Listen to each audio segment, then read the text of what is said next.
Hello everyone, Book of Alice here. I've been waiting a while to make this video, I'm gonna be honest. Mainly because I wanted to take my time with this childhood relic of mine.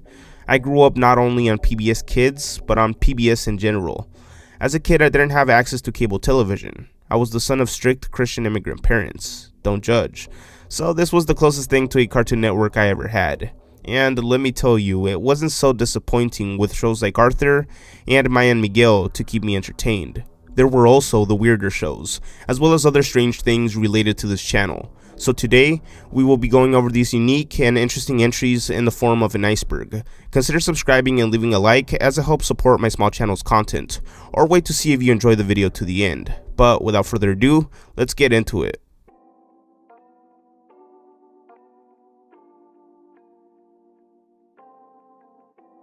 Cartoon parodies in Arthur. Though one would think the producers of the animated series would play it safe by sticking to only teaching life lessons and moral values, they also wanted to have a little fun while doing it, going out of their way to reference South Park, even killing off Kenny, or Buster in this case.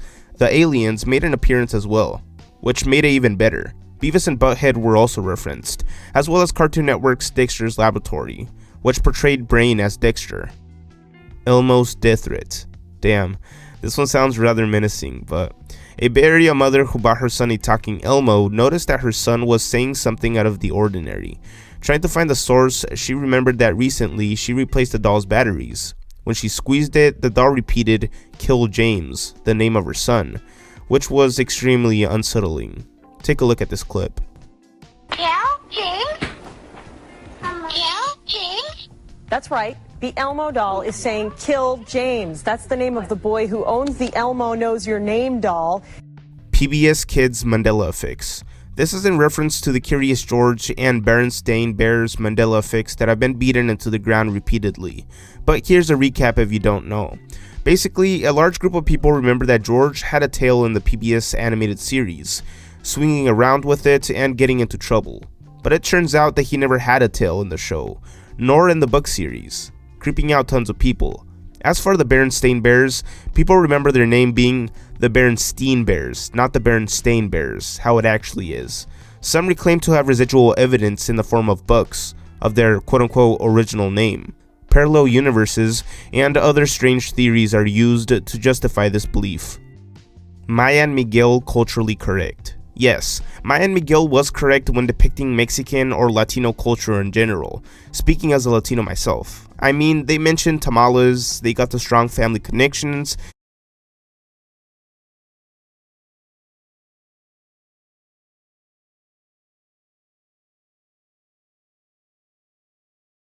they even got the grammar right. What more can I say? PBS Kids Demonic Dash. For some reason, there was a trend on the internet in 2017 to make the PBS Kids mascot named Dash into a creepy, distorted entity, editing videos as creepy as possible to unsettle viewers. To be honest, prior to this entry, I had no idea that this was a popular thing, gaining millions of views. Take a look at some of them. Doink.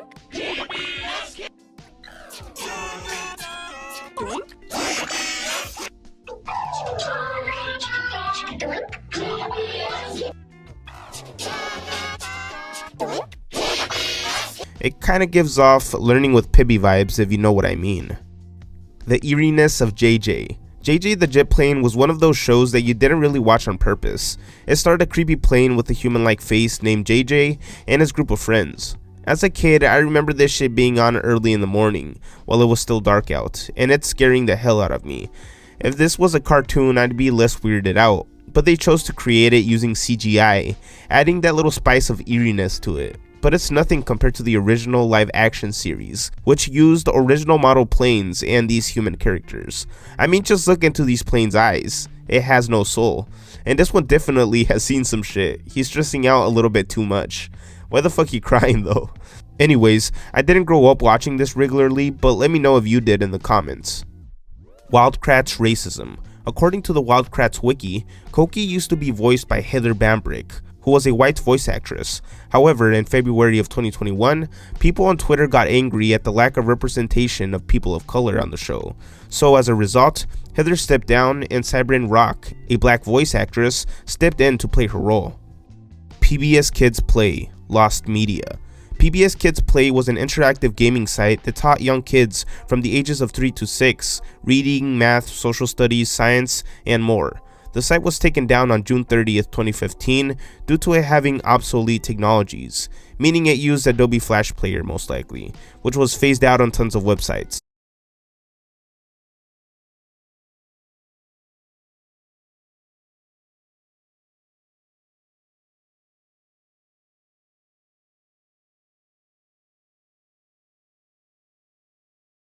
Though there isn't much information about this website, some remnants in the form of video gameplays still exist on YouTube.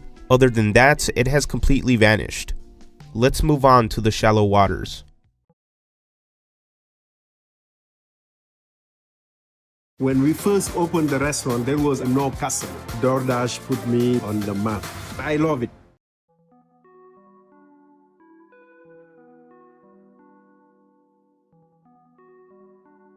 The Thomas the Tank Engine murder. Okay, so apparently in one episode there was a murder attempt, where Stepney, the steam train, gets lost in a new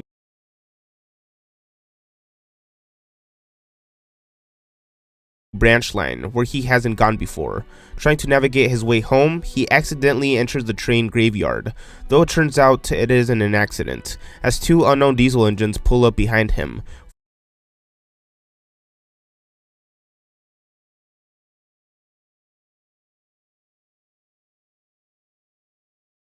forcing the train into the scrapping facility, where a machine picks them up and tosses them into the fire.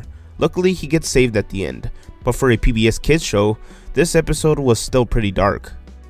Arthur gay marriage. Mostly everyone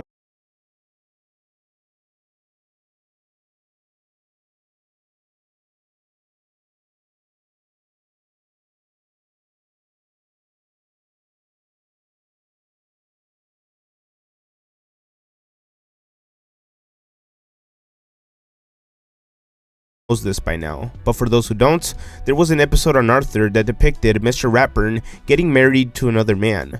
The episode caused minimal controversy, but Alabama still banned it from being broadcast in their state. The Caillou theory. This theory states, why is Caillou bald? People have wondered this ever since Caillou was a thing. And why are his parents so calm? Why is he so whiny?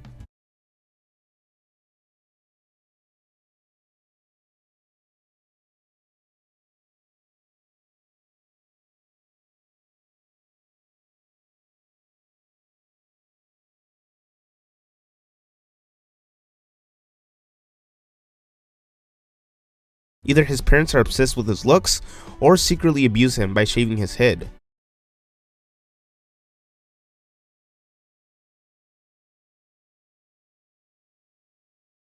This theory says Caillou's actually a toddler with cancer. The reason why there's always a white frame border in the show is because Caillou is on his deathbed, and the stories are Caillou's fantasies of his ideal life, or simply flashbacks. Caillou's cancer could also be the reason his parents spoil him so much. They want him to have happy memories before he passes away, and they feel guilty of punishing him because of his disease. Or in another way, Caillou died before the series even started. The true reason Caillou is bald is because he originally was an infant in the books, and they wanted to keep him recognizable to children. Furthermore, the original voice actress of Caillou, Jacqueline Linsky, died in a car crash in 2003. I don't know how to feel about this theory. Let me know your thoughts in the comments. Arthur punches DW. Arthur's big hit is the second half of the first episode in the 4th season. In the episode, Arthur wonders if it's ever okay to hit someone, experiencing considerable confusion and finally clarity, as he finds himself on both ends of the hitting question, after punching his sister for breaking his model airplane. Take a look. It's not my fault if you made a plane that can't fly. I told you not to touch it!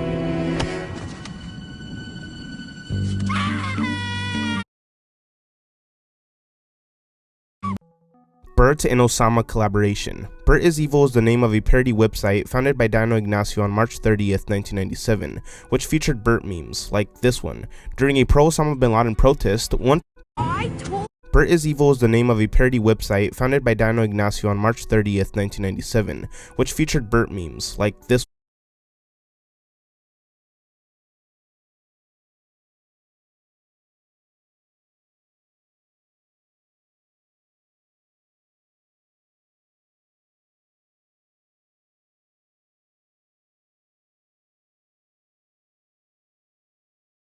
one. During a pro-Osama bin Laden protest, one protester was seen holding a large collage-style poster of Osama bin Laden with a small image of Bert over his right shoulder, which Western audiences found pretty funny. Banned Teletubbies episode. Okay, so I'm going to give you a brief synopsis of the whole thing.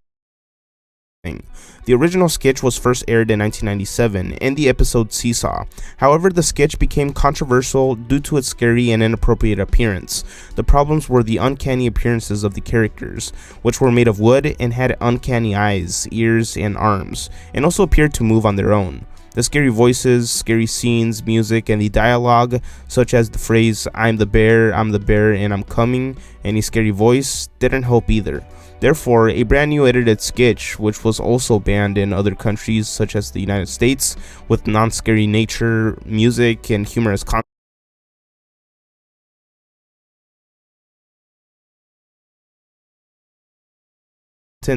such as a doorbell ringing when the bear pops up from behind a tree and funny piano music, was made.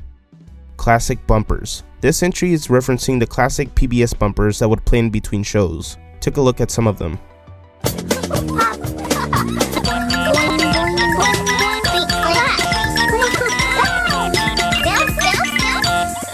Super Y antivirus. No, PBS Kids isn't getting into the antivirus market, though a Cyber Chase themed antivirus program would be pretty cool.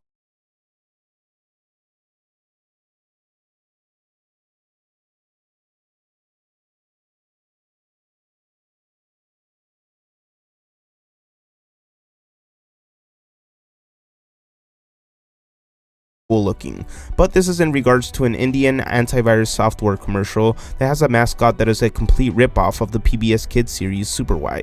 I mean, just look at them both. I don't know why the Indian version got whitewashed though. Shout out to my brown brothers. He needs to embrace his Italian roots, you know what I'm saying? I remember Mudahar doing an investigation on this. It turns out it's legit antivirus, it's just overpriced and overpromises its capabilities. But if you're a Super Y fan that's old enough to operate a computer antivirus program, be my guest. Let's move on to the depths.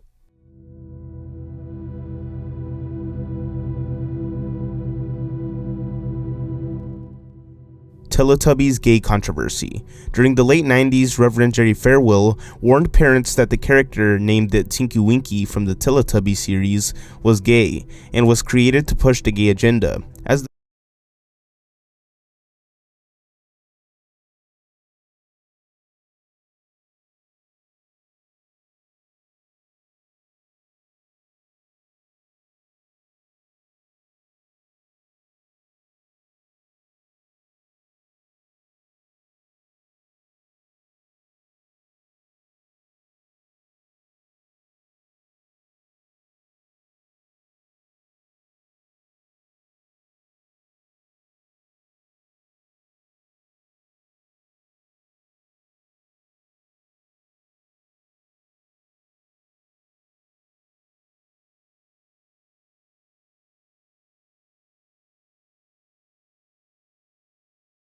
male character sported a purse and wore purple. Also, he had an upside down triangle on the top of his head, a supposed gay symbol at the time. Also, he had the word twink in his name, a pretty popular gay term referring to male ages 18 to 24 with boyish qualities. I definitely don't agree with Reverend Jerry Farewell's perspective, but I don't doubt that the producers of this series were definitely being progressive at the time. I mean, have you seen some of these scenes? They were literally pushing the boundaries for a children's show. And it was a public show as well. I mean, that's kind of crazy. Lost to Sesame Street episode. In this episode of Sesame Street, the Wicked Witch of the West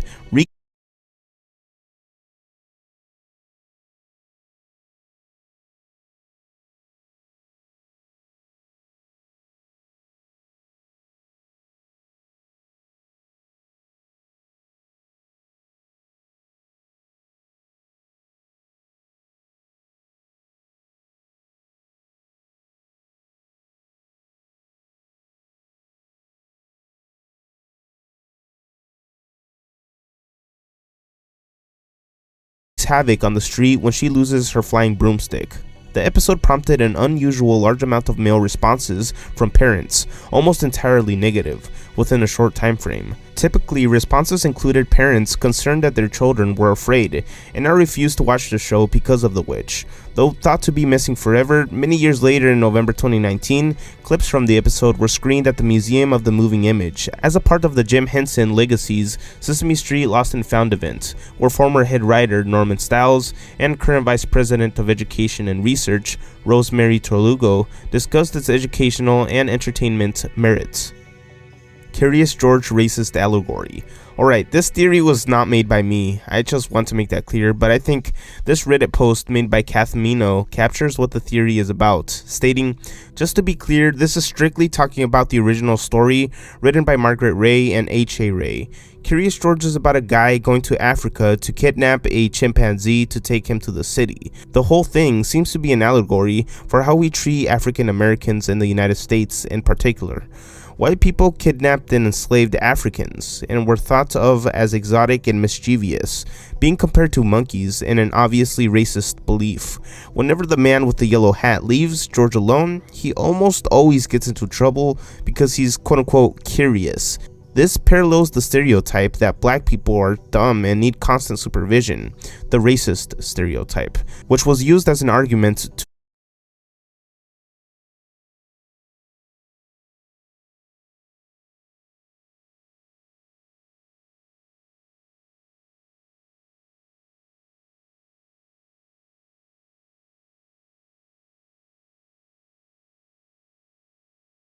defend the slavery. When George finally comes to the city, paralleling with the urbanization of the black population in the United States during the early 20th century, he is once again left alone and gets into trouble.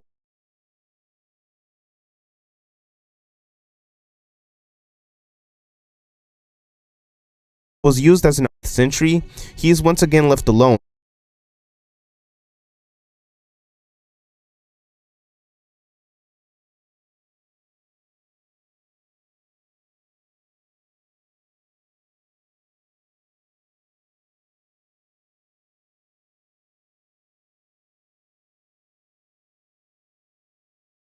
And gets into trouble, though since his owner isn't home, he is arrested and thrown into jail, which once again parallels the rampant rise in arrests made in the black community.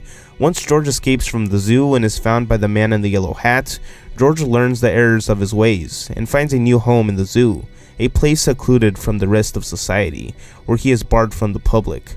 How do you guys feel about this theory? Barney hate. For some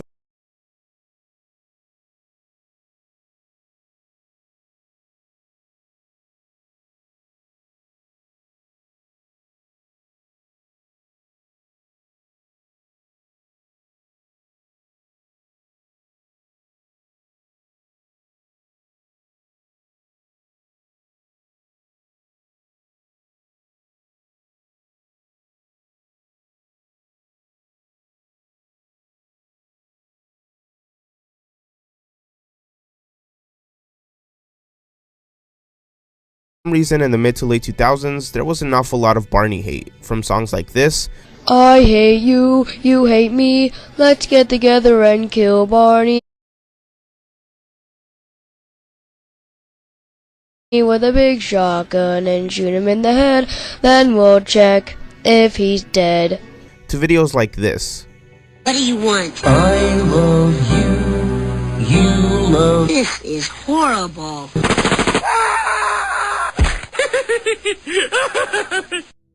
Alright, now that I'm thinking back on it, I remember kids singing this shit on the playground, thinking that they were the funniest thing alive. Caillou not safe for work memes. Why does this have to exist? Apparently people have taken it upon themselves to create not safe for work art of Caillou doing the evil deed with other characters in the show. Most likely pedophiles. There are also other memes of him being racist and doing other crazy shit.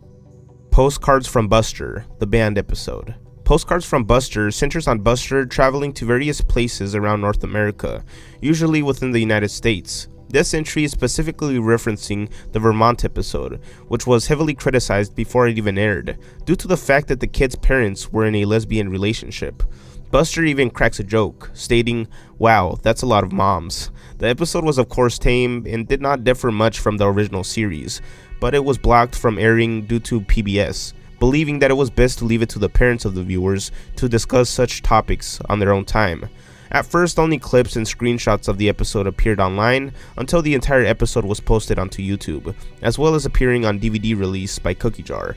PBS is now open on sharing old types of family dynamics, and even aired a gay couple a couple years ago on Arthur.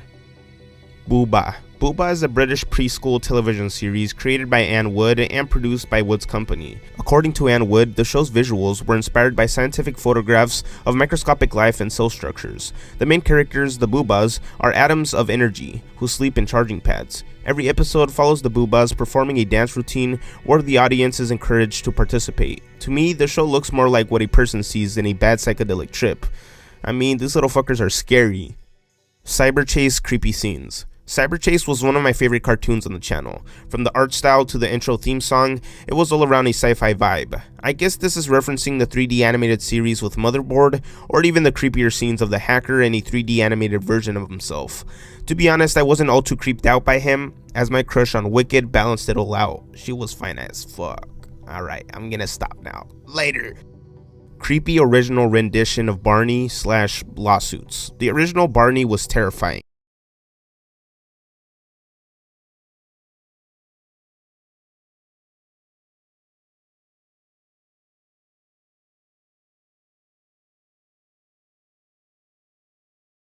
This was back when the pilot series was called Barney and the Backyard Gang.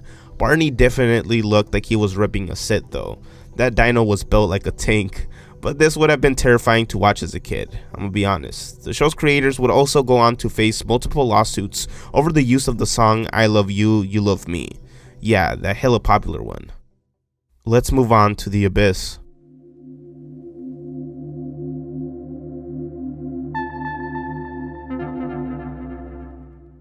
Pose is a slur. So there was a toy of the Teletubby character named Poe that upset parents due to what it said when you squeezed it, believing that it said the derogatory F-word slur used against gay people, rhyming with maggot.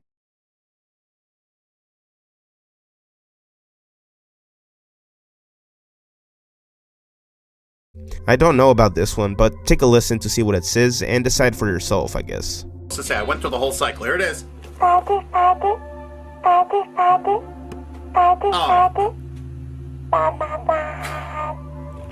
It sounds exactly like that. The Song That Never Ends Mandela Effect.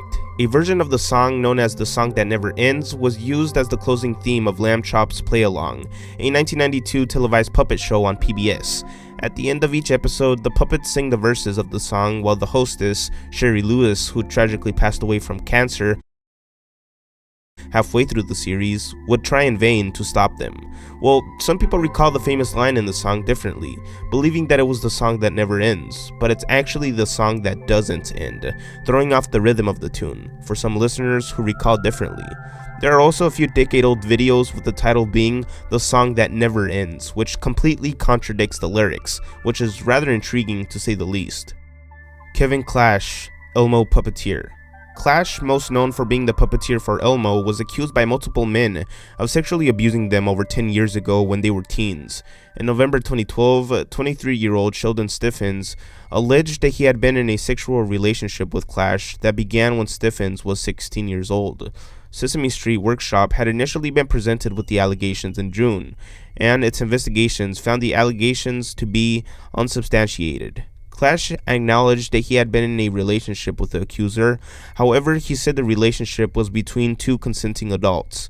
Stiffens later recanted his accusation, but 2 weeks later after that, another accuser, Cecil Singleton, made similar accusations, and lawsuits were filed by attorney Jeffrey Herman against Clash, causing him to resign from his position. Thank you for watching this video to the end. If you enjoy long-form